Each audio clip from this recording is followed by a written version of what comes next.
It's 2026, and many parents and teachers find it difficult to sound the letters of the alphabet.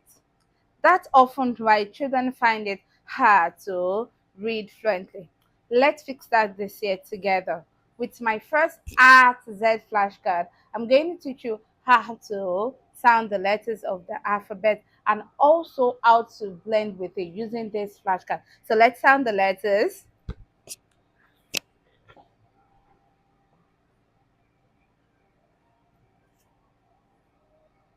A, B,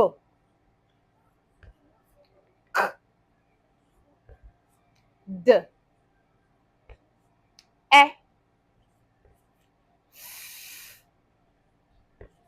G,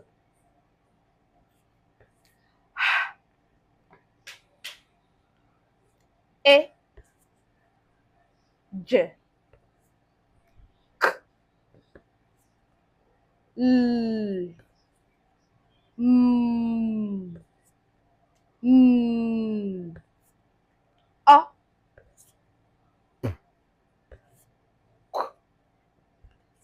R, S, A, Z, W, X, Y, Z. I hope you've learned. Thank you.